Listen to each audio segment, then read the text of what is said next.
መረጃ እየከፈትክ እንደዚህ ትቀጥላለህ። ጎበስ እንግዲህ ልናወራ የመጣ ነው። አርእስቱ እንዳያችሁት የነቢያት አምላክ የትኛው ነው የሚል ነበር። ግን ልጁ ርዕሱ ምን እንደሆነ ራሱ አላወቀም መሰለኝ፣ ወይንም ደንግጧል። ሙሐመድ እንደዚህ ሆኖ፣ አይሻ እንደዚህ ሆነ፣ ሙሐመድ ድግም ተሰርቶበት፣ ሙሐመድ አጋንንት ምናምን። አምላክን ንገረን እንጂ ሳትነግረን ሰዓት እኮ አለቀ። ፎይ አምላኩን ሳያስተዋውቀን ሰዓቱ አለቀ። ሙሐመድና አይሻ ላይ ደንግጧል ይሄ ልጅ። ወይንም በቃ የሚያውቀው ይሄ ልጅ ስለ አይሻና ስለ ሙሐመድ ብቻ ነው ማለት ነው። ስለ አምላኩ አይደለም። ለማንኛውም እያነሳ ይሄ በአንተ ዘንድ እንዴት ነው እያለ የሚጠይቀው ነገር አለ። ያንን እስኪ እናንሳ። ምንድን ነው ክርስትናና እስልምና የትኛው ነው የሚሻለው ነው የተባለው? እሱ ስለ እስልምና ነው የተናገረው። አላህ ከሙስሊሞች ከቁርአኖች ምናምን አይታወቅም የሚል ቃል መጀመሪያ ሲያነሳ ነበር።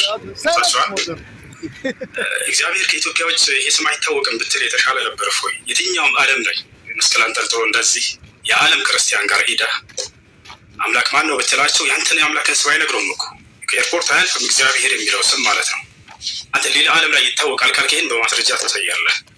አላህን ግን ሙስሊሞች ብቻ ናቸው ወይ የሚያውቁት አምላክነቱን? በቁርአን ላይ ብቻ ነው ወይ? አይደለም።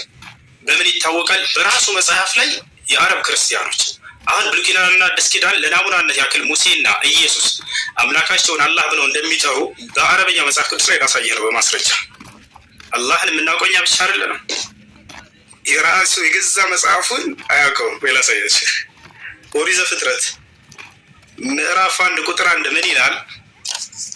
የአምላክ ስም አላህ መሆኑን ሙስሊሞች ብቻ ሳንሆን የግብፅ ኦርቶዶክስ አባ ተክለ ሃይማኖት ዌብሳይት እንደማመጣልህ ከዚህ ነው። አባ ተክለ ሃይማኖት ዌብሳይት አለ። ያው እና እዚህ ጋር መውቂዕ አንባ ተክለ ይላል። መውቂዕ አንባ ተክለ ሃይማኖት የአባ ተክለ ሃይማኖት ዌብሳይት ማለት ነው። በኢትዮጵያ እንግዲህ ቅዱስ አባ ተክለ ሃይማኖት ብላችሁ በምትጠሩት በሱ የተሰየመ ነው። ኦሪት ዘፍጥረት ምዕራፍ 1 ቁጥር 1 ተክዊን ይላል። ስፍር ተክዊን ኦሪት ዘፍጥረት ማለት ነው። ይህን ተማር አረበኛ ማለት አስችል መሰለኝ። ምዕራፍ 1 ቁጥር 1 ላይ ምን ይላል? ፊል በድኢ ኸለቀ አላሁ ሰማዋት ወልአርድ። አላሁ አክበር። ምን ይላል በአረበኛው? አላህ በመጀመሪያ ሰማይና ምድርን ፈጠረ ይላል። የጀማ ይሄ እያሳያችሁ ያለሁት ቁርአን እንዳይመስላችሁ የራሱ የገዛ መጽሐፉ ነው። በገዛ መጽሐፉ ላይ አምላክን አላህ ብለው ይጠራሉ የአረብ ክርስቲያኖች።